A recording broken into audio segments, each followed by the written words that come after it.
O que é saúde para você?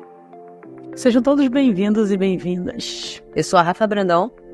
Eu sou a Edma Alves, somos profissionais de educação física e esse é o Talk da Saúde. Um lugar para conversas que ampliam a sua visão sobre o que é saúde. De profissionais para todos os interessados em melhorar a sua saúde e de quem você atende. Aproveite esse episódio que foi feito com todo o nosso carinho. Mais um episódio, Edma Alves. Eu tenho que começar a me acostumar a não falar. Está começando mais um... Isso, agora a gente tem vinheta, a gente tá muito chique. Eu gostei, você curtiu a vinheta, Rafa? Eu adorei. E pessoal que está ouvindo aqui, vocês já foram no YouTube porque tem imagens. Trabalhamos com imagens. A gente vai jogando futebol e a Edma, é óbvio. Eu aqui no surfzinho, né? Pra quem já é comum, eu curti bastante. Pra quem já é comum aqui, já sabe, já segue, já ajuda a gente. Mas para você que é novo, tá chegando agora, fã da nossa convidada, a gente pede sempre aquela ajuda para você apertar o botão de seguir, porque isso informa a plataforma que você está nos vendo ou nos ouvindo que o conteúdo é relevante. Assim ela encaminha para muito mais pessoas. É uma maneira gratuita de ajudar o nosso trabalho. Então fica sempre esse pedido, se puder dar o like, 5 estrelas, que isso ajuda bastante o nosso trabalho. E lembrando, galera, que a gente tem de 15 em 15 dias intercalados com o nosso podcast, aquele boletim da saúde, né, Edma, a nossa newsletter. Então se inscreve lá, entra no nosso site toquedasaude.com.br e coloca o seu melhor e-mail que você vai receber de 15 em 15 dias as melhores notícias sobre a saúde.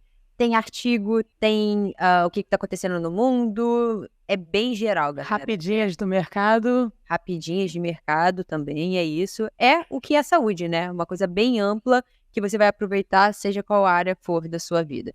Mas vamos falar do nosso episódio, Ed? Um episódio, tenho certeza que vai ser sensacional, um assunto muito bom, muito complexo. É pedreira, hein? Até me arrumei aqui, arrumei meu cabelo. Você falou tanto do episódio, criou uma expectativa. Mas a gente está segundo o livro do nosso amigo Pablo Santurbano, estamos numa pandemia de dor crônica. É isso. Antes de vir a pandemia do Covid, né? Já anterior, o livro dele é de antes disso, ele já falava sobre isso. E realmente dor crônica, a gente já falou sobre dor aqui, pincelamos um pouco de dor crônica no episódio sobre dor, mas a gente queria ainda um episódio exclusivo sobre esse assunto, porque realmente vamos dizer assim, são conhecimentos que todo profissional da saúde vai ter que, de alguma maneira, em algum momento ele vai se deparar com esse tipo de situação. Então, eu acho que é um conhecimento válido de forma geral. Com certeza, esse episódio vai durar 10 horas, então se prepare, galera, porque vai ser um mini. Mas ninguém melhor do que Mari Coutinho para estar aqui com a gente. Mari, muito obrigada mais uma vez por você estar aqui. Seja muito bem-vinda ao Talk da Saúde. Enfim, você aqui com a gente. E, por favor, se apresente para quem não te conhece. E já emenda, Mari, como é que esse assunto dor crônica, um assunto tão, para quem já estuda, sabe que é tão denso, entrou na sua vida? Meninas, muito obrigada aí pelo convite. Para mim é uma honra estar aqui batendo esse papo com vocês e compartilhando um pouquinho do meu conhecimento aí com os ouvintes do Talk da Saúde. E, acima de tudo, ter sido convidada aí por 2 pessoas que são muito inspiradoras aí na área da saúde. Eu admiro muito o trabalho de vocês, de verdade. E muito obrigada pelo convite. E vamos lá, quem é a Mari Coutinho? Bom, eu sou carioca. E desde criança que eu gosto muito de esporte e exercício físico, sempre tive em contato com várias modalidades esportivas. E foi essa paixão que me impulsionou para escolher a educação física como minha carreira. E aí, falando muito brevemente aqui sobre o meu currículo, eu me formei em 2004 pela Universidade Estadual do Rio de Janeiro. E ao longo da minha carreira eu fiz diversos cursos na área de comportamento humano, que sem dúvida é uma área que a gente vai explorar bastante aí no nosso bate-papo de hoje. E a última formação que eu fiz nessa área foi uma formação em neurociência, foi bem bacana. Eu também fiz a minha especialização em dor no Instituto de Ensino do Albert Einstein, que também foi bem importante aí para toda a minha atuação dentro do que eu faço. E teve um curso que eu faço questão de falar dele, que ele foi um divisor de águas na minha carreira, e eu gosto de falar disso, que foi a formação em prática baseada em evidência. Eu acho que hoje em dia a saúde carece muito de práticas com respaldo científico. E fazer essa formação foi uma coisa que me ajudou não só a oferecer aos meus alunos uma prática com esse respaldo, né, sabendo que eu estava oferecendo abordagens de qualidade, mas também me permitiu mergulhar em diversas áreas do conhecimento da saúde, né? Então, eu acho que quando você sabe pesquisar, sabe fazer uma leitura de um artigo científico, você tem acesso à informação sobre qualquer assunto que seja do seu interesse. Então, é uma coisa que realmente fez muita diferença no que eu faço hoje, e eu recomendo para todo mundo aí.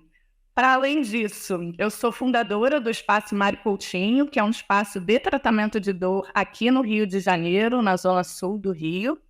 E atualmente eu ocupo o cargo de coordenadora do Comitê de Dor e Movimento da Sociedade Brasileira para o Estudo da Dor. Então, isso é um pouquinho de quem eu sou. E falando aí um pouquinho de como que esse tema tão complexo, né, como a Rafa falou, de tanta densidade, chegou na minha vida. É uma história bastante curiosa. Eu comecei a minha carreira trabalhando com preparação física de voleibol. Então, em 2002, eu tive a oportunidade de trabalhar com a preparação física dos atletas de voleibol feminino do Botafogo Futebol e Regatas. E quando eu estava nessa função, quando eu cheguei lá, eu me deparei com um cenário assim, que para mim na época foi bem surpreendente, de muitos atletas jovens já com um quadro de lesão, já com queixas de dores persistentes. E nessa época, a gente não tinha fisioterapeuta na nossa comissão técnica. Então, era o técnico, o auxiliar técnico e eu como preparadora física. Então, eu não tinha outra opção senão mergulhar no estudo da reabilitação, né? E eu sou daquelas pessoas que, quando eu tenho um problema, eu corro atrás da solução do problema. Então, eu comecei a estudar muito sobre reabilitação, prevenção de lesão, para que eu pudesse oferecer para esses atletas uma preparação física que, de fato, permitisse uma melhora da performance deles, mas que também tratassem essas queixas que eles já traziam. Foi bastante desafiador fazer esse trabalho autodidata, né? Mas foi uma experiência muito rica para mim, eu aprendi muito com isso. E nessa época, a gente tinha uma atleta, que era minha atleta lá da equipe, o irmão dela era estudante de fisioterapia.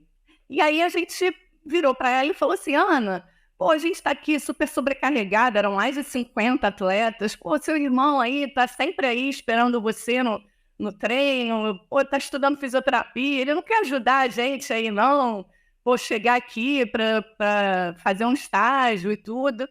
E aí o irmão dela topou entrar lá para ajudar a gente.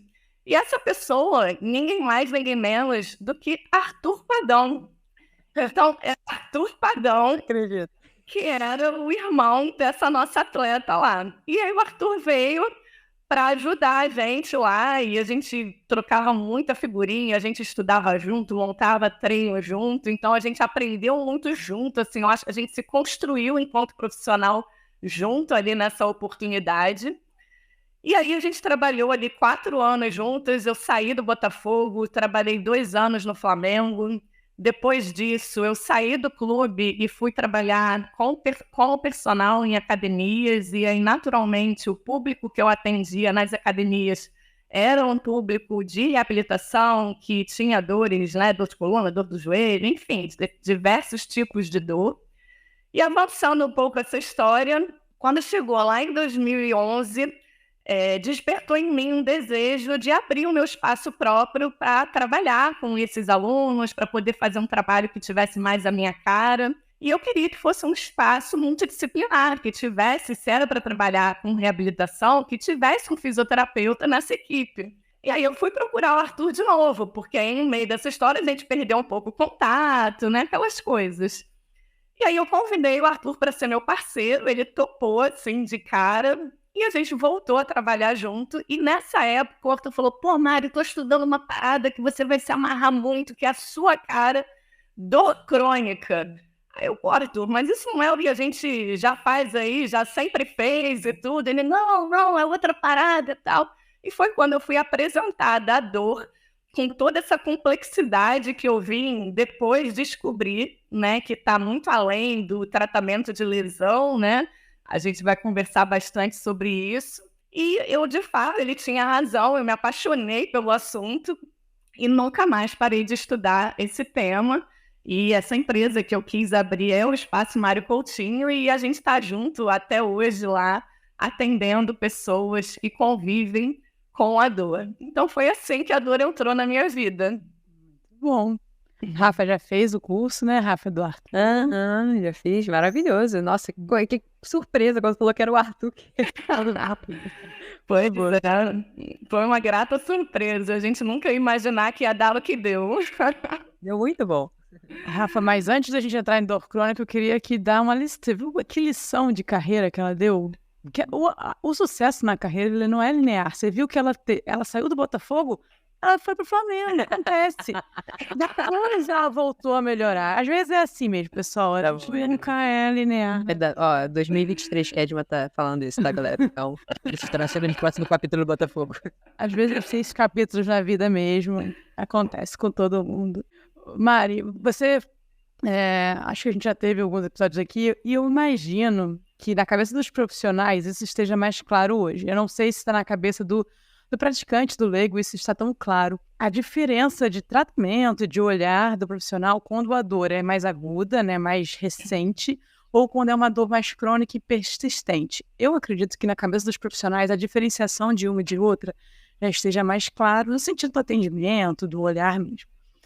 Então eu queria que você me trouxesse assim, as características mais gerais para a gente iniciar esse papo dessa dor crônica. O que a gente tem de referências, de características dessa dor mais persistente? É legal você tocar nesse assunto de dor aguda e dor crônica, né? Porque essa conceituação ela é estritamente temporal, né? Então, assim, a gente classifica a dor aguda com aquela dor que dura menos de 3 meses, que está ali bastante associada a algum episódio, seja ele traumático ou não. E a dor crônica com aquela dor que vai durar mais de 3 meses, e para alguns autores aí na literatura eles falam de um tempo superior a 6 meses. Só que com todo o avanço do estudo em dor, a gente sabe que isso é uma coisa bastante pobre quando a gente fala de dor. Porque a gente hoje já sabe que tem dores que elas já começam como doença, e a fibromialgia eu acho que é a mais conhecida de todas, então a gente não precisa esperar 3 meses para saber que a pessoa tem uma fibromialgia, né? Então a pessoa ela já desenvolve a doença fibromialgia, que é uma dor crônica. Mas de fato, para o profissional de saúde, é bastante claro quando a pessoa está ali com a dor aguda, associada a uma lesão, e aí ela vai procurar um fisioterapeuta para fazer essa reabilitação, e eu acho que aí é uma distinção importante, que geralmente na dor aguda é o fisioterapeuta que vai estar diante desse aluno ou paciente, né? E quando a gente está diante de uma dor crônica, a gente está falando da dor enquanto doença já, né? Então, hoje a gente entende a dor, essa dor persistente, como uma doença. E aí algumas pessoas perguntam, mas eu não posso ter uma tendinopatia e isso não é uma lesão? E aí a gente vai entender a tendinopatia como uma dor crônica quando esses sintomas de dor, além de persistentes, eles também são desproporcional àquela alteração do tecido que a gente tem.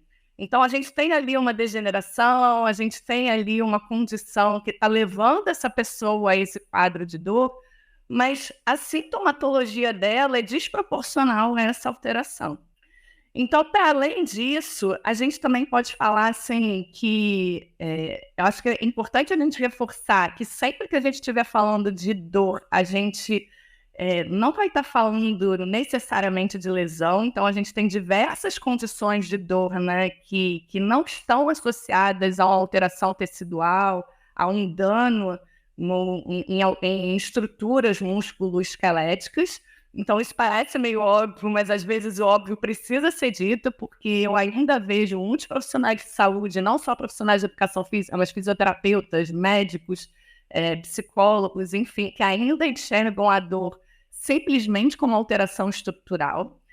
E aí eu acho que uma característica importante é a gente pensar que essa dor crônica, ela sempre vai ter essa característica multifatorial. A gente vai estar falando de diversos outros fatores que não só as alterações estruturais, que podem estar fazendo parte da origem dessa dor e da manutenção dessa dor. E aí a gente está falando de fatores emocionais, fatores sociais, fatores espirituais, fatores psicológicos, né? Então, são diversas outras áreas que vão estar influenciando nessa percepção de dor daquela pessoa.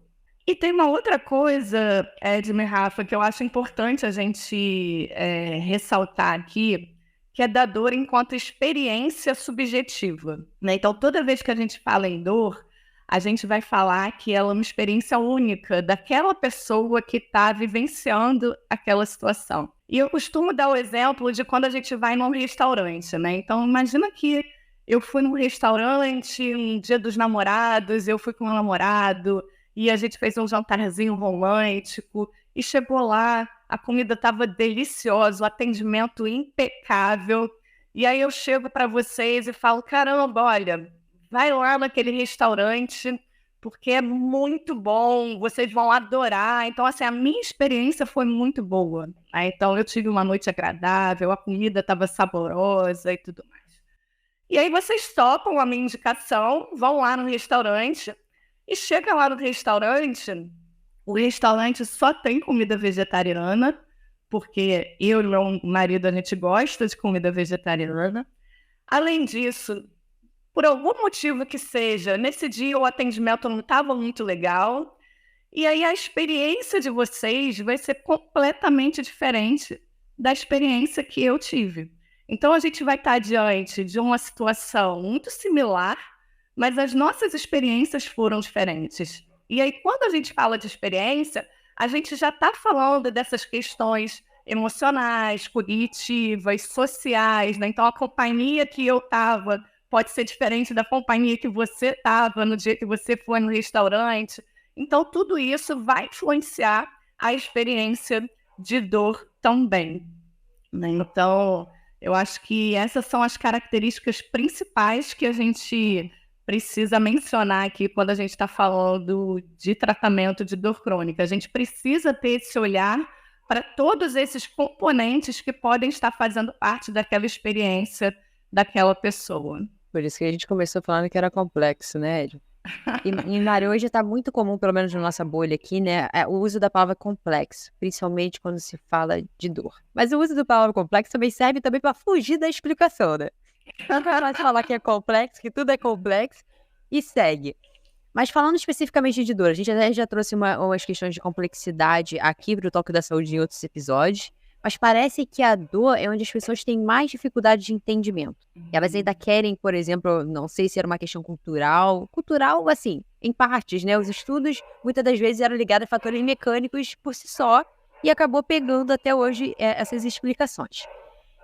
Mas como é que você explicaria para a gente, Mari? Você falou que tem questões multifatoriais envolvidas, mas na minha cabeça, assim, não é a mesma coisa, não é? Porque tem questões multifatoriais que é uma complexidade e uma coisa segue a outra, tá? Como é que você explicaria a complexidade em relação à dor? Por que ela é tão complexa, além dessa multifatoriedade? Vamos lá, essa pergunta é difícil, mas quando eu ouço essa desafio. E, de fato, assim, a gente vive essa bolha onde a gente está falando da complexidade pela perspectiva da abordagem baseada em sistemas complexos, né? Então, eu acho que isso é uma coisa.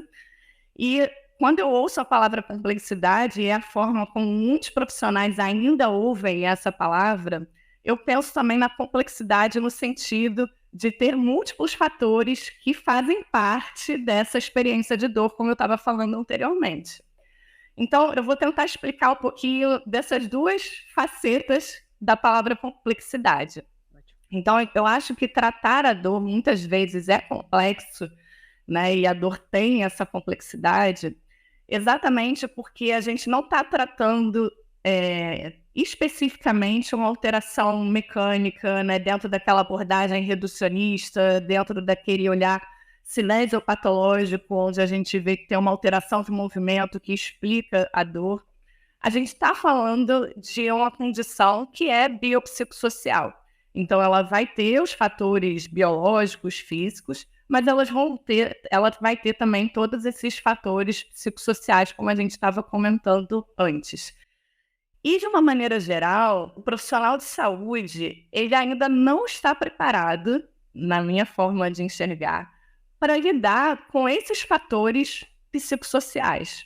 E eu digo mais, os próprios fatores biológicos da dor enquanto doença, ainda tem muito profissional que não compreende como isso acontece. Porque a gente tem alterações neurofisiológicas muito importantes na dor crônica.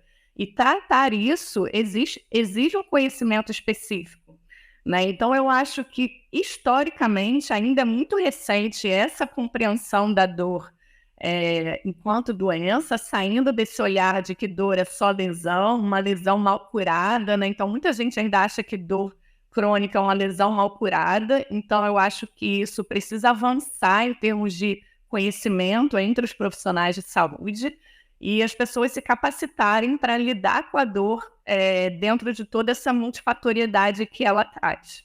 Agora, uma outra coisa é a abordagem por sistemas complexos. Porque quando a gente fala de abordagem por sistemas complexos, né, e eu até ouvi aí o episódio que vocês fizeram com o David Macena, né, que é uma referência nesse assunto, a gente vai sempre pensar nessa relação entre o indivíduo, o ambiente e a tarefa que ele está envolvido, né?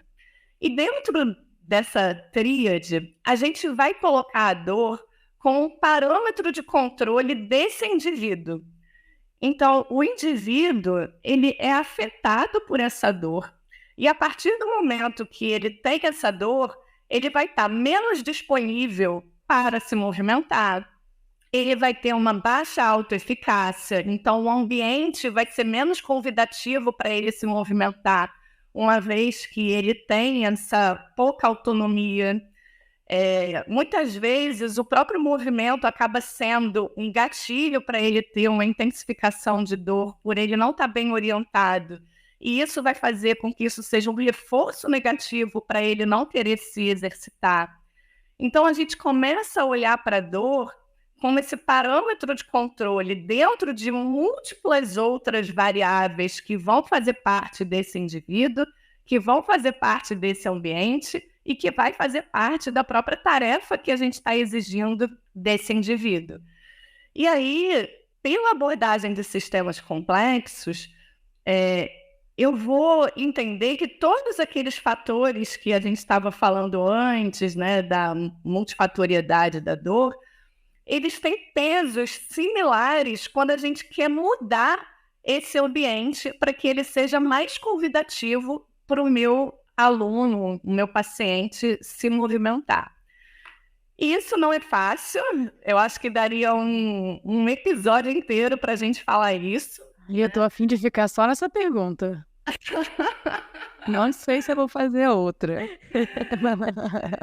E eu acho que a verdade muda um pouquinho quando a gente olha por esse olhar da complexidade, sabe? A gente também vai sair um pouco de olhar o paciente como um indivíduo frágil, daquela pessoa que não pode fazer um monte de coisa, para a gente, enquanto profissional, criar um ambiente mais convidativo para ele, para que ele consiga se reinserir no movimento, no exercício físico e ter não só o alívio da dor, mas uma melhor qualidade de vida.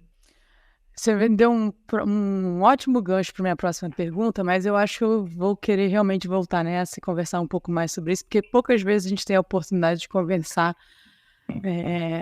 com alguém tão especialista assim nesse assunto, porque é a verdade, dentro da nossa profissão, pouquíssimos profissionais de educação física. E dá mó preguiça ir pra Zona Sul também, né, Edmar? A gente tenta mais pra falar aquele...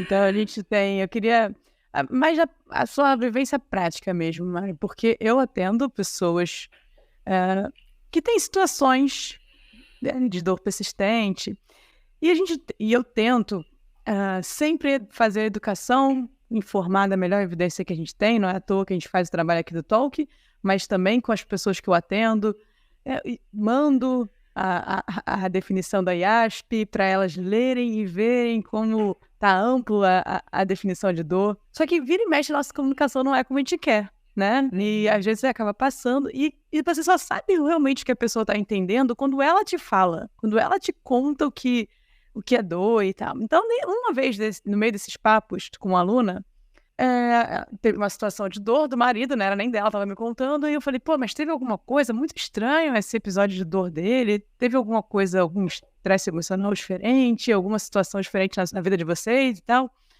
E ela falou assim, não. Aí ela falou assim, mas só o estresse não é capaz de causar isso e tal. Aí eu falei assim, não, mas não é só o estresse. O que ela estava entendendo? Que eu tinha tirado o mecânico da jogada, mas eu tinha incluído como se fosse o estresse a única causa. Ela não entendia que minha explicação, eu estava explicando sobre a relação, a interação dos fatores. E não, ela simplesmente achou que a gente, quando falava de biopsicossocial, a gente trocava um por outro. Mas ele continuava sendo uma causa única, entendeu? Então eu tive um estresse. Então eu dormi mal. Então, como se fosse assim, fatores únicos que fossem suficientes para explicar aquele fenômeno. Aí eu falei, pô, mas você entendeu isso esse tempo todo e eu não consegui te explicar bem. Então não é isso. O que acontece é que pode, somado às práticas posturais ou às práticas mecânicas que ele já tem, um dia com mais ou menos estresse, ou com menos ou pouco sono, ou com menos e pouca hidratação, ou com menos diferente, pode ser tanta coisa que pode, somado a isso, ter realizado algum efeito. E aí ela, nossa, nunca tinha pensado nisso e tal. Eu achava que era tipo assim, sempre uma coisa, mas uma coisa emocional, ou uma coisa psicológica, ou alguma coisa social e tal. Então, tipo, depois disso, caiu várias ideias assim na minha cabeça. Como a gente também acaba falando um pouco do biopsicossocial como só uma substituição, mas voltando para o reducionismo como se fosse uma única causa.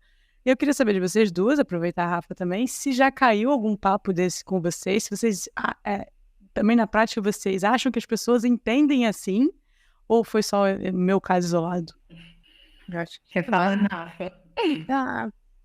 Você bem breve, eu acho que sim, até por quando deu esse boom de biopsicossocial, com a internet entrando bem pesada nisso, uma das críticas das pessoas que estavam estudando há muito tempo era isso.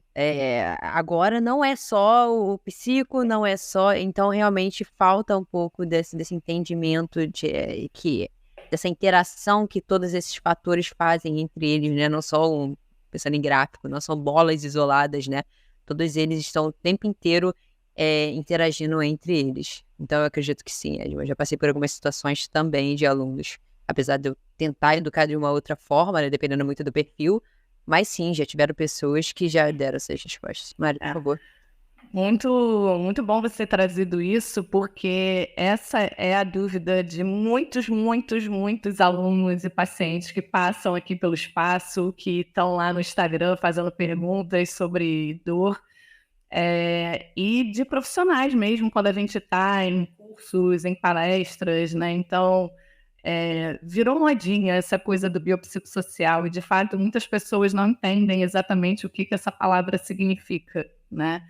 E elas acabam fazendo essa substituição, né, de que é só psicossocial. E o que acontece no final das contas é que a pessoa que está vivenciando aquela experiência de dor, ela se sente incompreendida. Ela fala, ninguém entende o que eu estou passando, porque eu sei que não é só emocional, eu não estou maluca, né? Então são coisas que eu escuto aqui regularmente atendendo esse público.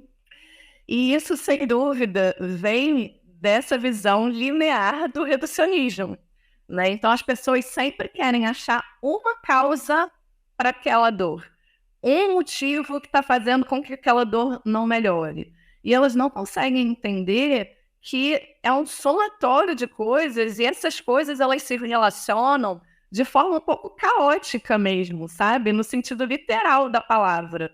Então, às vezes, a pessoa está vivenciando um momento de mais estresse, mas junto daquele momento de mais estresse, ela está dormindo menos, e ela está dormindo menos, mas ela tem uma sobrecarga mecânica daquela corrida que ela só faz no fim de semana, porque durante a semana ela não tem tempo de praticar atividade física.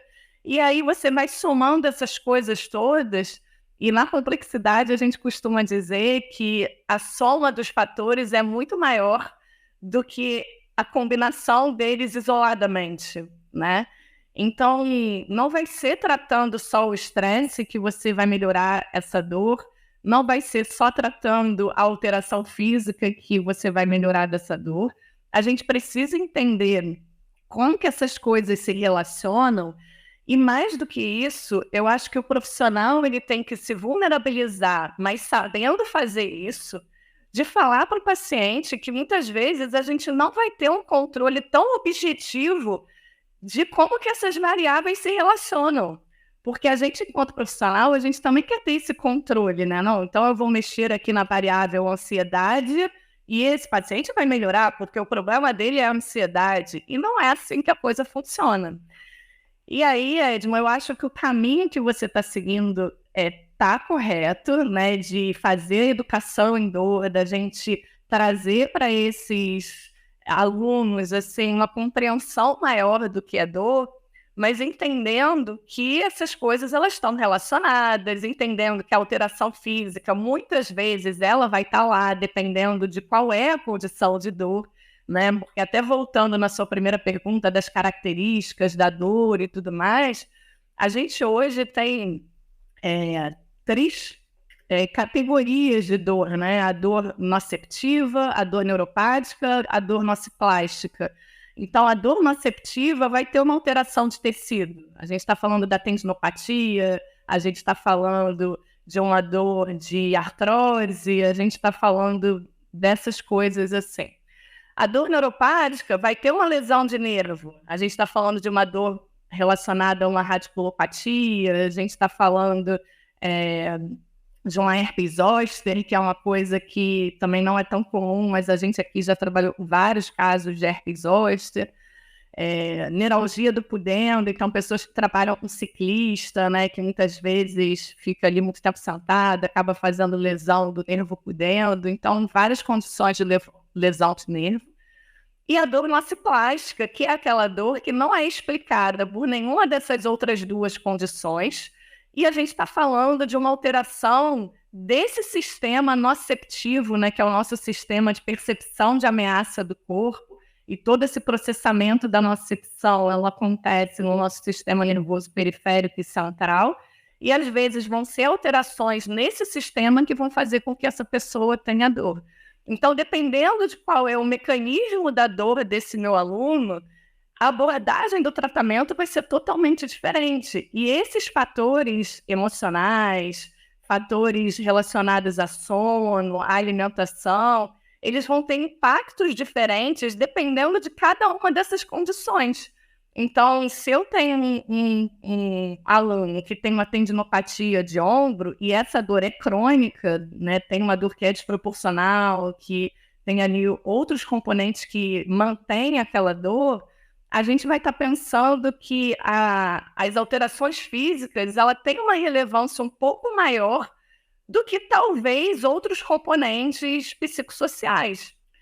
Mas, às vezes, esse mesmo paciente que tem tendinopatia, ele tem tantas alterações psicossociais que essas alterações físicas elas são menos importantes do que todas as outras, porque essas outras alterações elas acabam fazendo uma amplificação tão grande dessa dor que a gente tem um estímulo mecânico ali de alteração do tendão pequeno, mas que isso fica muito desproporcional quando tem a interferência de todos esses outros fatores, seja ansiedade, seja sono, seja... enfim, acho que sono e ansiedade, estresse são os mais comuns, mas a gente tem aí um monte de outras condições que podem estar fazendo parte desse caos que mantém esse aluno com dor, né? Não sei se eu respondi a sua pergunta. Super. Não, super respondeu. Sofrer para evacuar é algo que pode afetar significativamente a sua qualidade de vida. Mas não se preocupe, estamos aqui para apresentar uma solução simples e eficaz. O cocócoras. Trata-se de um banco de madeira maciça, especialmente desenvolvido para apoiar os pés na hora da evacuação, promovendo a posição correta para que você possa fazer o cocô de maneira mais confortável e eficiente. Com os pés apoiados no cocócoras, você simula a posição de cócoras, a mais saudável para a sua evacuação. Além de ser feito com material de qualidade, o cocócoras tem um corte que permite que ele se encaixe perfeitamente no vaso sanitário, sem ocupar espaço desnecessário no seu banheiro. Isso significa que você pode cuidar da sua saúde intestinal sem precisar abrir mão do conforto e da praticidade. Adquirir o cocócoras é fácil. Basta você acessar a página do Instagram, @cocócoras, e fazer o seu pedido. E se você é ouvinte do Toque da Saúde, nós temos uma ótima notícia. Ao mencionar o cupom Toque da Saúde tudo junto, você receberá um desconto exclusivo de 8% na sua compra. Não deixe que a dificuldade de evacuar afete a sua qualidade de vida. Adquira agora mesmo seu cocócoras e desfrute de uma evacuação mais confortável e saudável. Agora eu vou fazer uma pergunta bem simples de sim ou não, para depois fazer uma mais difícil. Movimento é tratamento de dor crônica? Sim. Boa, viu? Foi fácil. Mas nem sempre uma pessoa que tem dor crônica ela vai ter uma melhora linear. Pode acontecer casos de piora no meio do caminho. E quando... Isso foi uma afirmação, se eu estiver errado, você também corrige. Como continuar motivando uma pessoa que, como você mesmo falou, a dor pode ser uma variável que dificulte a pessoa a se movimentar? Como fazer esse trabalho dela entender que o movimento é tratamento e continuar praticando, seja suas atividades da vida diária ou seja um exercício físico? Vamos lá. Primeira coisa, eu acho que é importante a gente esclarecer que o movimento, ele é tratamento, mas para a gente, como a gente aqui está conversando com muitos profissionais de saúde, eu acho importante a gente diferenciar o que é exercício físico do que é movimento, do que é atividade física, né? Então, claro que para profissional de saúde isso é um pouco mais claro, mas eu acho importante a gente reforçar. Então, o exercício físico é quando a gente tem um programa estruturado, né? A gente vai ter volume, intensidade, a carga, tudo ali muito bem definido dentro de um plano de ação. E o movimento, a atividade física, é a coisa mais livre, que faz parte do dia a dia daquelas pessoas. Então, apesar de eu ter respondido sim, o movimento, eu diria para vocês e para os ouvintes, que ele é importante na prevenção da dor. Então, a gente hoje sabe que a inatividade física ela é um fator de risco muito forte para o desenvolvimento de dores crônicas. E quando a gente está numa condição já de dor, a gente ir para um lugar de repouso, a gente vai ter um prognóstico pior desse tratamento do que se a pessoa se mantiver ativa, se mantiver em movimento. Então, isso a gente está falando do movimento, da atividade física, sem pensar numa coisa estruturada. Quando a gente pensa no movimento enquanto tratamento da dor, a gente já está falando de exercício físico. E eu arrisco dizer que isso é um dos erros mais graves que a gente tem quando a gente fala de exercício físico como tratamento. Porque os profissionais de saúde falam assim, você precisa se movimentar, você precisa fazer alguma coisa. E essas pessoas não são orientadas do como fazer isso. E as pessoas que têm dor, elas têm uma resposta ao exercício muitas vezes alterada. Porque a gente está falando desse sistema de nocicepção alterada, a gente está falando de regiões do cérebro que já sofreram algumas alterações que fazem com que o exercício tenha uma resposta diferente dentro dessa população. Então, a gente precisa entender o exercício físico com uma abordagem terapêutica que precisa ter mensuração, assim como um remédio. Então, eu não falo para você, olha, Edma, toma aí uma Novalgina. Não, eu falo, olha, toma Novalgina de 6 em 6 horas, de 500 miligramas, durante X dias, né? Então, tem toda uma orientação de como isso deve ser feito para que, de fato, a gente possa colher desse exercício físico. Mas respondendo a sua pergunta sobre motivação, A motivação, muitas vezes, ela é falha nessa população, primeiro porque a pessoa experimenta o exercício sem essa orientação e ela acaba tendo uma intensificação da dor. Então, a dor, ela acaba sendo esse reforço negativo para ela não querer repetir aquele comportamento, né? Então, a gente costuma dizer que o hábito de fazer exercício físico é um comportamento. Então, para que eu vou ter vontade de fazer uma coisa, de ter um comportamento que me gera uma sensação de desprazer, né? Então, eu não vou querer fazer essa atividade, eu não vou ter motivação para isso. Uma outra coisa que eu acho importante falar é que a gente já sabe, pela literatura científica, a gente tem muito estudo apontando para isso, que pessoas que têm dor crônica, elas têm uma alteração em núcleo accumbens, que é a região do nosso cérebro responsável pelo nosso sistema de recompensa. Então, se a gente tem alterações nessa região que identifica o prazer, que identifica a recompensa daquele meu comportamento, eu já vou ter menos predisposição para fazer uma atividade, porque a motivação, diferente do que muitas pessoas pensam, que a motivação é só a vontade de fazer alguma coisa, a motivação é o motivo que faz aquela pessoa agir, né? Então, se eu sei que eu preciso fazer exercício para tratar da minha dor, eu preciso fazer exercício físico para ter um estilo de vida saudável, ainda que nem seja para o tratamento, mas eu vou lá, eu faço o exercício e eu experiencio uma sensação de piora da minha dor. Então, eu vou querer repetir isso, né? Então, a gente aqui no espaço, né,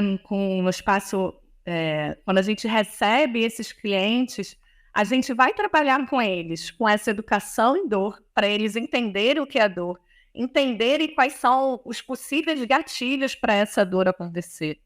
A gente vai pensar numa estratégia de exercício físico que ele não experiencie essas crises a partir do exercício, né, para que ele tenha mais motivação. Além disso, a gente vai trabalhar com metas muito claras relacionadas à própria atividade física, então essas movimentações do dia a dia. Então, se ele não consegue caminhar, porque a própria caminhada para ir no mercado é um gatilho de dor, existem estratégias para a gente lidar com isso. Então, a gente vai trabalhar com eles essas estratégias. Então, educação em dor, educação sobre a própria questão comportamental, né, que a gente precisa falar sobre isso, sobre essa falta de motivação fazer parte da experiência de dor, e aí, a partir disso, a gente precisa criar metas e estratégias para lidar com isso. E, acima de tudo, oferecer para esse paciente, e aí a gente volta lá para a tríade da complexidade, um ambiente que seja prazeroso para ele, né? Então, esse paciente, muitas vezes, ele carece de prazer na vida dele. E a gente precisa criar um ambiente que seja mais prazeroso para esse paciente, independente da dor. E pode ser que, com isso, ele vá se sentir mais disponível, com mais vontade de se movimentar, de fazer outras coisas que não sejam também só o exercício físico enquanto estratégia de tratamento. Legal, sabe que você falando disso, Mari, me vem uma palavra muito forte na minha cabeça. É óbvio que eu sou super enviesada para isso, mas me vem a palavra autoeficácia. Existem duas perguntas que eu tenho. Existem estudos bons falando da autoeficácia do poder disso com dor crônica? E segunda pergunta é se sim, independente dessa resposta, ou se não também. Como é que você usa isso no seu espaço? É um parâmetro? Legal. Tem muito estudo falando de autoeficácia em pessoas com dor crônica. Em geral, as pessoas que têm dor, elas têm uma baixa autoeficácia, né? E eu acho que muito dessa baixa autoeficácia, ela vem dessa experiência negativa com o movimento e com o exercício físico. Então, naquilo que ela experiencia a dor através do movimento, ela entra num ciclo de medo e evitação muitas vezes também. Então, ela não quer se movimentar, porque ela sabe que se ela se movimentar, ela vai piorar. E aí ela começa a ter medo do movimento, e ela tem medo do movimento, ela faz cada vez menos movimento, e aí, como a gente falou antes, menos movimento, ela fica mais predisposta à dor e isso acaba se tornando um ciclo vicioso. Então, a autoeficácia acaba sendo, sim, um parâmetro importante para a gente. E quando a gente está dentro de um programa, de um planejamento de tratamento de dor, a gente precisa observar essa variável da autoeficácia. E quando esse aluno ele tem uma baixa autoeficácia, a gente precisa desenvolver essa autonomia com ele, né? Que autoeficácia e autonomia são sinônimos para mim. E essa autonomia, ela vem de várias estratégias. E aí eu vou ser meio repetitivo aqui. A gente precisa falar da educação em dor, mas a gente também tem estratégias de prescrição de exercício que vão ajudar com que esse cliente tenha mais autonomia. Então, a gente pensar em exercícios que ele se sente seguro para fazer no primeiro momento, a gente pensar em atividades que sejam prazerosas para ele. E aí a gente pode entrar num outro tema aqui que discute-se muito qual é o tipo de exercício que tem um melhor efeito para o tratamento da dor.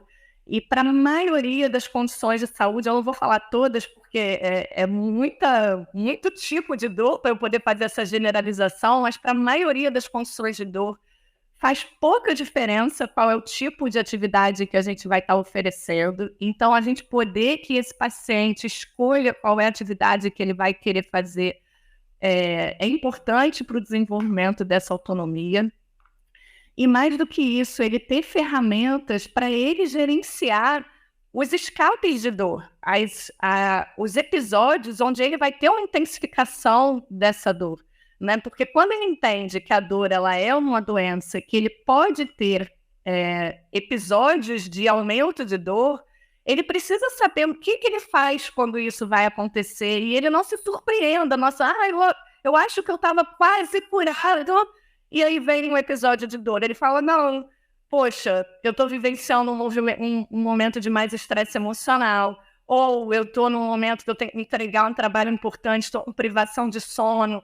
E aí chega uma intensificação de dor e ele sabe o que ele faz para ele administrar aquela dor, né? E quando ele tem esses recursos, ele se sente mais encorajado a continuar fazendo a atividade física dele, a continuar fazendo o exercício, sabendo que o problema não é o exercício em si, mas que tem outros fatores que fizeram com que ele tivesse aquele episódio de dor.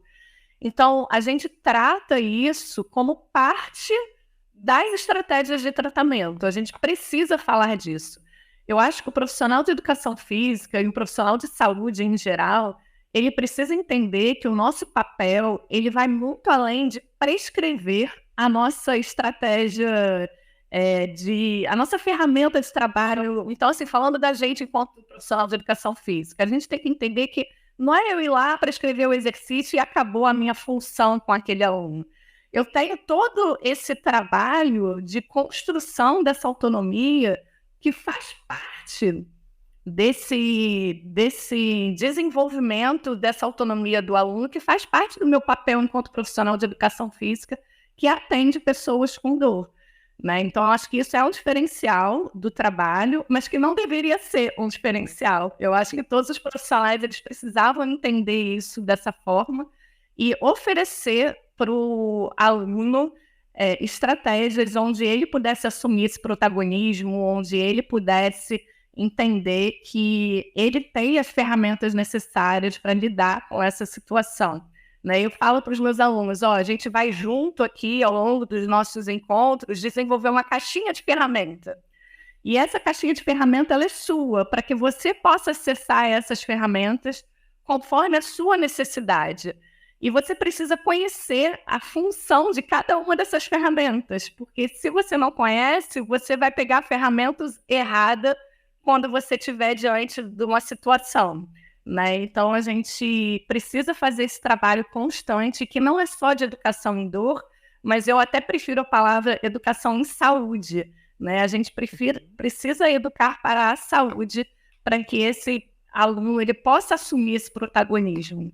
Com certeza, até porque a gente está falando de mudança de estilo de vida, né, Mari? Que é bem amplo. Exatamente. E falando nisso, o que a gente tem? Quais são os pontos de estilo de vida, Mari, que a gente tem mais evidência científica que afetam diretamente a dor crônica? Sono estresse, então a falta de gerenciamento do estresse e o exercício físico. Então, são os 3 fatores principais que afetam a dor crônica, né? E que a gente precisa ter um olhar especial para isso. Eu costumo dizer que são hábitos angulares, né? A gente precisa ter uma prática de atividade física regular, de exercício físico regular. E, mais uma vez, para esse indivíduo com dor, ele vai precisar de uma orientação mais especializada, muitas vezes. Precisa ter um sono de qualidade e a gente precisa ter estratégias para gerenciar o estresse, porque hoje em dia também todo mundo vai ter algum nível de estresse na vida.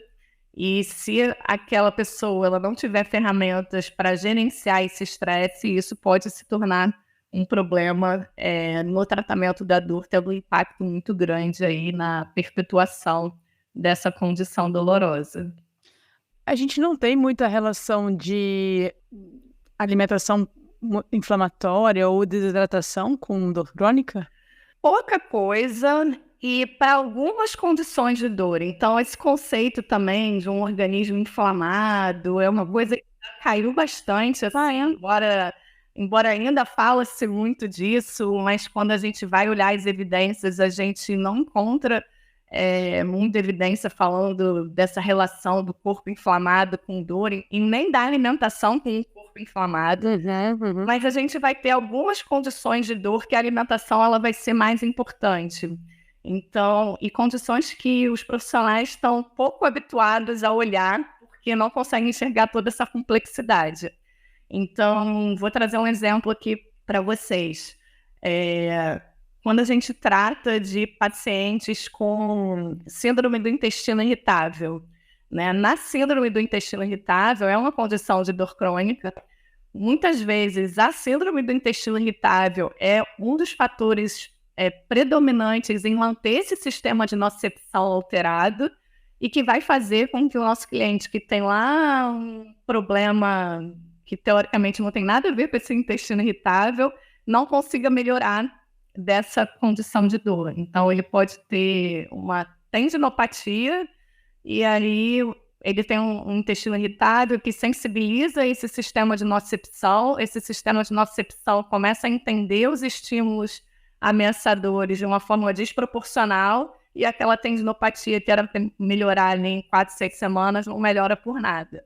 E aí a gente precisa tratar esse intestino, porque se a gente não trata esse intestino, a gente vai ter mais dificuldade de melhorar a outra condição de dor que, teoricamente, foi o que o aluno foi buscar tratamento, né? Então, isso é um exemplo de quando a alimentação vai ganhar alguma relevância, né? A gente tem outras dores viscerais, onde a alimentação vai ter uma relevância maior também. Então, problemas relacionados à endometriose, problemas relacionados a refluxo esofágico. Então, são coisas que muitas vezes eles não chegam na mão do profissional de educação física como a queixa principal, né? Raramente alguém vai te procurar, Ed, eu estou com refluxo esofágico e eu quero fazer exercício com você para tratar isso. Mas quando a gente recebe um paciente de dor, a gente precisa investigar muitas dessas outras condições que são sensibilizadoras do nosso sistema de nocicepção para que a gente possa tratar esse indivíduo de uma forma mais integrativa. Boa, boa. Era uma coisa realmente, assim, mais individual minha, assim. Eu sempre, quando eu me largo um pouco mais, assim, na alimentação, eu tenho uma percepção de estar mais sensível, né, no sentido de pele mesmo, assim, de físico. E, naturalmente, eu associei de alguma maneira isso com alteração de limiar de dor. Foi uma percepção meio...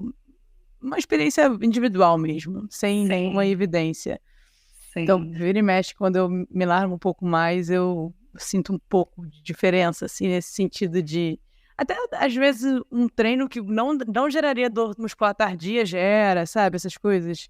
coisas comuns já me alteram. E aí a pergunta que me fica aqui, na minha curiosidade, é o que faz você se largar da alimentação? Ah, mas tem muitos motivos. Eu não preciso de coisa para me largar, não.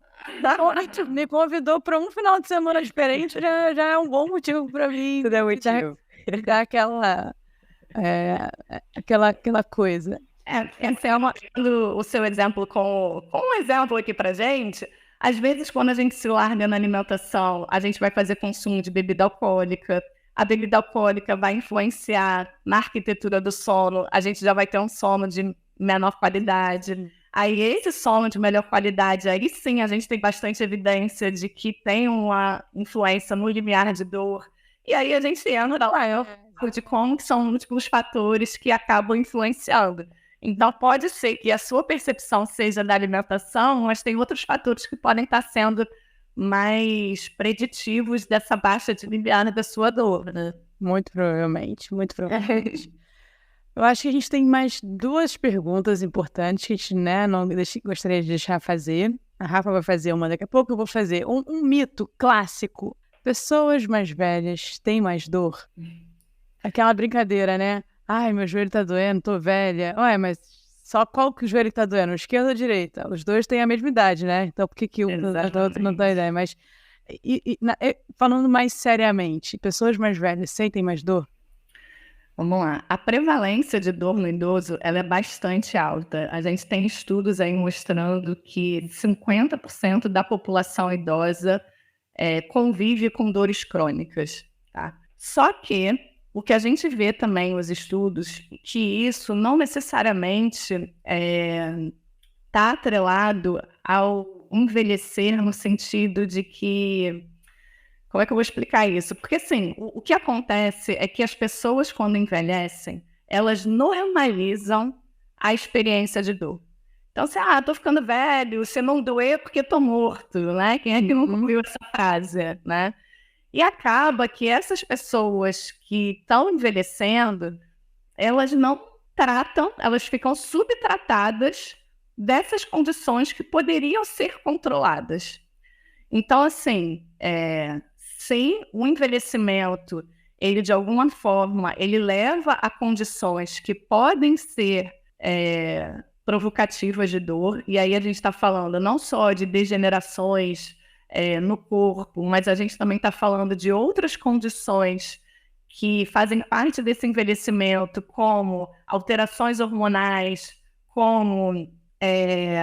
além das alterações hormonais, a gente tem muito a questão do próprio sono que fica modificado na população idosa.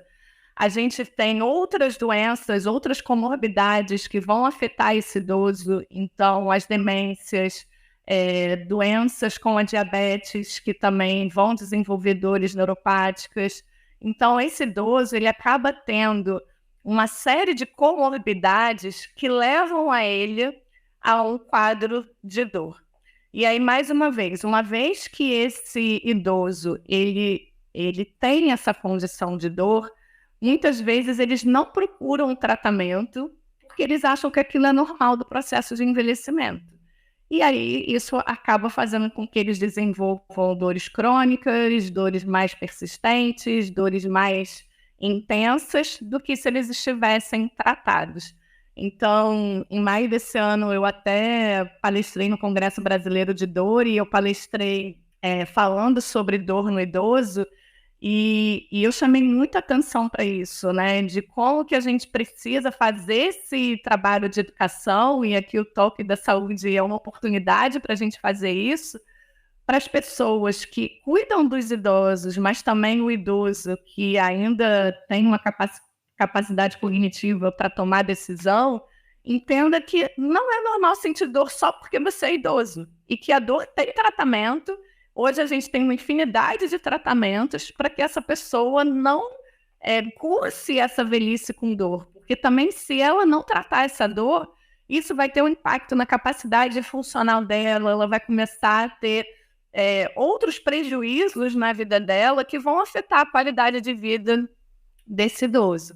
Então, a gente precisa conscientizar de que a dor na população idosa, ela precisa e pode ser tratada. Mas brincando aí com o seu mito, eu arrisco dizer de que não é um mito, de que realmente a população idosa, ela tem uma prevalência de dor bastante alta. Mara, você falou, eu queria voltar um pouquinho do que você falou sobre uma pincelada sobre a fibromialgia. Como é que tá hoje a evidência científica sobre essa condição? Há um tempo atrás, assim, muito tempo atrás, era meio que um limbo, né? Ninguém sabia muita coisa sobre isso. Como é que tá hoje em dia? Vamos lá. Hoje, sem dúvida nenhuma, a gente sabe muito mais do que a gente sabia antes, mas eu acho que ainda tem muitas perguntas a serem respondidas, né? Mas eu acho que hoje a gente já tem muita evidência científica para tratar bem uma pessoa que convive com a fibromialgia. Então, a fibromialgia, ela é entendida como uma dor primária, né, que a gente chama. Então, que a própria dor, ela é a doença, né? Então, da mesma forma que a pessoa ela tem diabetes, ela tem hipertensão, ela tem fibromialgia. Então, a dor, ela é a doença. E essa percepção de dor aumentada, ela vem de alterações estruturais e funcionais do cérebro. Isso é o que as evidências mais recentes mostram para a gente. Pode ser que daqui a 5 anos eu venha aqui falar para vocês que descobrimos novas coisas, mas, por enquanto, essa é a melhor explicação que a gente tem para essas alterações no sistema de nocicepção da fibromialgia. Então, são alterações que acontecem no cérebro, e essas alterações, por atingir áreas do cérebro que também são responsáveis por outras funções, a pessoa acaba tendo diversas outras condições associadas a esse quadro de fibromialgia, né? Então, são pessoas que vão ter uma fadiga crônica muito importante, elas têm alterações cognitivas, de dificuldade de concentração, dificuldade de memorização. Então, elas realmente têm essa cognição afetada pela própria condição de dor. E para a gente falar um pouquinho de tratamento, e falando de exercício físico, né, porque a fibromialgia ela tem estratégias medicamentosas, mas o exercício físico ele é considerado padrão ouro no tratamento da fibromialgia. Tem estudos que mostram para a gente que o exercício físico ele é mais importante do que o próprio remédio no tratamento da fibromialgia. Sendo que, para a gente não deixar aí nenhum ruído na comunicação, não é que a pessoa não deva tomar medicamento, porque é uma condição bastante complexa e que muitas vezes a medicação ela é necessária. Mas quando essa pessoa que tem fibromialgia, ela faz o tratamento dela com uma abordagem através de exercício físico, ela tem um efeito muito melhor do que se ela fizer um tratamento só com medicação. E como eu falei muito rapidamente lá atrás, a fibromialgia ela é uma condição onde não faz diferença se a gente vai fazer exercício aeróbico, exercício de força. A gente tem um efeito muito similar para diferentes tipos de exercício físico. Então, a gente ainda escuta muito as pessoas falarem que para tratar a fibromialgia a gente precisa fazer atividade aeróbica, que só atividade aeróbica serve. E eu acho que isso é uma falta de letramento científico mesmo, das pessoas não estudarem sobre o assunto. E uma coisa que eu também gosto de falar é que, assim, muitas vezes quando a gente está falando de dor, as pessoas se restringem a pensar na intensidade da dor, né? A gente quer fazer uma analgesia, a gente quer gerar alívio para esse paciente. E tratar dor não é só gerar alívio. Então, a gente precisa tratar dessa intensidade de dor, mas a gente também precisa tratar da qualidade de vida desse indivíduo, da capacidade dele de fazer as atividades de vida que são importantes para essa pessoa, para a gente poder dar uma condição melhor para essa pessoa. E aí, quando a gente fala do exercício aeróbico no tratamento da fibromialgia, ela tem assim, um efeito um pouquinho melhor do que as outras modalidades quando a gente fala de intensidade de dor. Mas mesmo assim é aquela coisa estatisticamente significativa, mas o tamanho de efeito é muito pouco relevante clinicamente para a gente dizer que só o exercício aeróbico é eficaz para tratar a fibro. Então vai ser muito mais importante essa pessoa ela tá engajada numa atividade que é prazerosa para ela, que ela vai fazer com constância, que ela vai estar fazendo orientada para fazer na dose certa também. Então, tem assim, uma série de variáveis que vão ser importantes na dose desse exercício para tratar a fibromialgia, que vai ser muito mais importante do que se é uma atividade aeróbica ou se é um exercício de força, se é um um pilates, se é qualquer outra modalidade. Poderíamos ficar aqui horas falando, como já previsto no início do episódio, mas falando só um último gancho. Rafa, não me olha feio, prometo que é o último gancho. Eu acho que o profissional da educação física, como eu coordenei a equipe de academia grande, eu tenho uma percepção que ele tem um pouquinho mais de dificuldade de ajuste de dose no treinamento de força comparado ao treinamento aeróbio. Ele é um pouco mais conservador no treinamento aeróbio do que no treinamento de força. Talvez essa dificuldade de ajuste de dose caia um pouco nessa lenda, não só pelas evidências, né, como você falou, tem um pouquinho de diferença, mas você conservador, prefiro prescrever o aeróbio do que mexer ali no treinamento de força. Você percebe isso também? Sinceramente, não sei. Eu acho que o profissional de educação física, ele tem dificuldade de ajuste de dose at all. Eu acho, sinceramente, eu acho. Principalmente, eu já acho para mais, né, que você fala. Geralmente para mais, mas eu arrisco dizer que para dor, muitas vezes para menos, porque eles têm medo de prescrever exercício para pessoas que têm dor.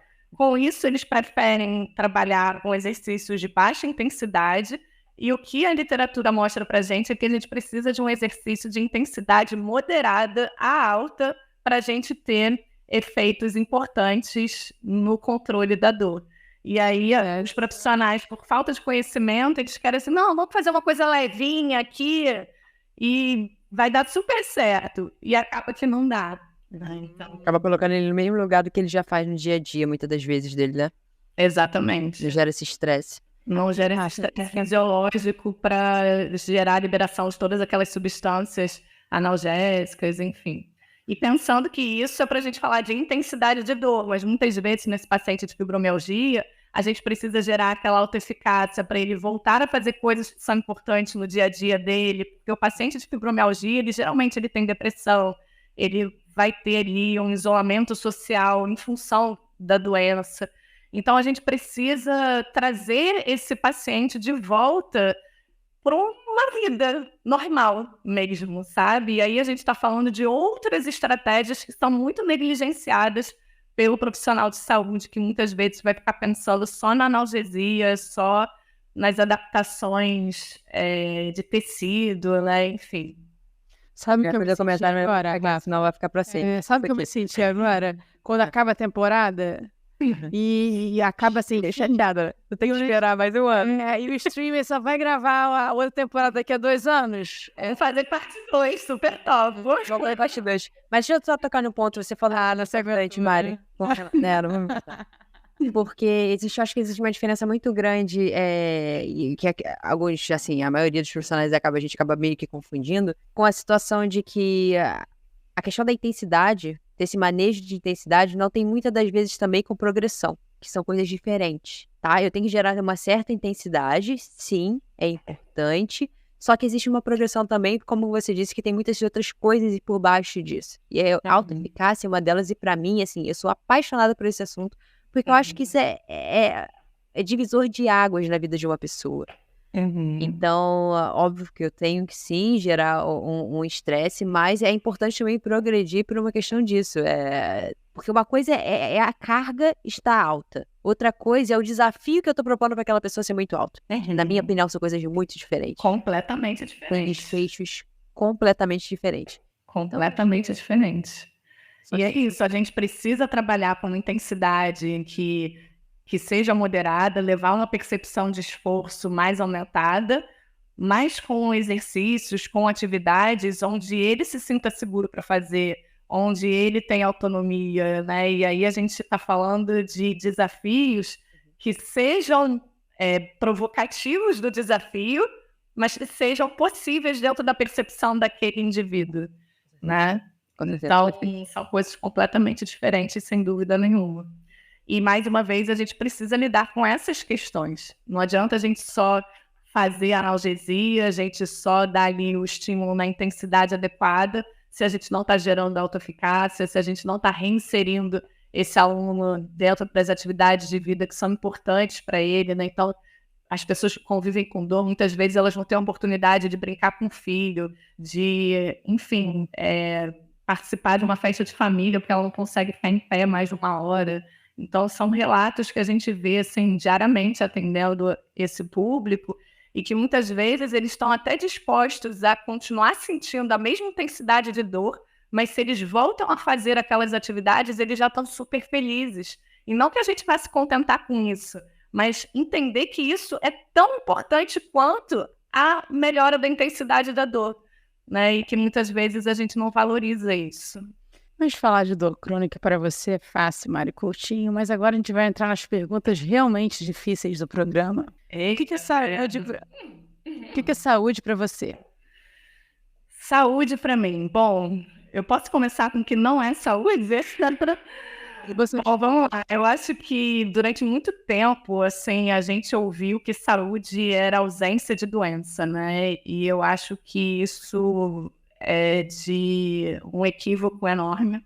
Então, acho que é importante a gente ressaltar que eu posso não estar doente hoje, mas não necessariamente eu estou saudável, não necessariamente eu estou com um estilo de vida que vai me levar para um envelhecimento satisfatório. Então, dito isso, eu acho que saúde é a gente se colocar em situações que a gente tem um estilo de vida saudável e principalmente dentro daqueles hábitos angulares que eu comentei, de sono, exercício físico, gerenciamento de estresse. E aí, nesse caso aqui, pensando em saúde, a alimentação saudável entra também. Que eu entendo que são coisas que, de alguma forma, estão sobre o nosso humilde controle, né? Então, são coisas que a gente pode escolher fazer de uma determinada forma. E eu também entendo saúde como aceitar as coisas que a gente não controla. Então, eu acho que a gente hoje vive essa sociedade onde a gente também quer ter controle de tudo e a gente não aceita que a vida é feita de altos e baixos, a gente não aceita que a gente não vai conseguir dominar tudo.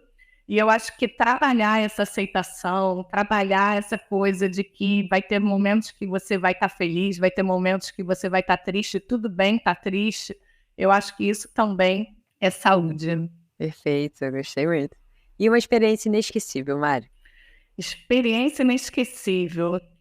Em 2019, eu fiz uma viagem para Torres del Paine, na Patagônia chilena, e eu fiz uma trilha que foi uma trilha de 8 horas para chegar na base das Torres del Paine, e que além de uma paisagem exuberante, assim, que me surpreendeu muito, foi a trilha em si foi um desafio importante para mim.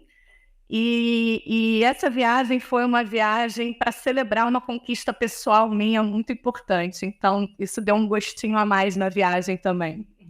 Foi inesquecível. Já tá aqui nos meus pontinhos para eu pesquisar, não conheço não. Nossa, é incrível, recomendo. Você pode convidar alguém para uma viagem de um mês. Quem seria essa pessoa, alguém que você admira, mas ainda não conhece? E para onde você levaria ela? Bom, linkando um pouquinho com o meu conceito de saúde, eu acho que eu convidaria a Monja Coen, que é uma mulher que me inspira muito, uma mulher que já viveu o empreendedorismo, já viveu um mundo caótico do mundo corporativo e que depois ela fez escolhas diferentes na vida dela. E eu acho que eu teria muito para aprender em um mês aí de convivência com ela. E eu levaria ela para o Parque Nacional da Serra dos Órgãos, em Teresópolis, que é meu refúgio. Eu amo aquele parque, eu acho que lá tem várias trilhas maravilhosas, um contato com a natureza, que já deixa um ambiente propício aí para a gente aprender muita coisa relacionada à espiritualidade. Ai, queria convidar ela para o toque também. Isso, você podia então no toque. Uma dúvida, então, você que conhece o parque bem, dá para fazer a travessia Petrópolis-Teresópolis em um dia? Ida e volta? Com certeza. Não, ida e volta não. Você começa... Bom, pelo menos eu não conheço. Pode ser que tem que ver. Ah, sim. Você sobe por Petrópolis e desce por Teresópolis. Esse é o caminho mais comum que as pessoas fazem. É super possível fazer em um dia só, umas pessoas bem treinadas. geralmente pessoas que não estão bem treinadas, mas que também não precisam...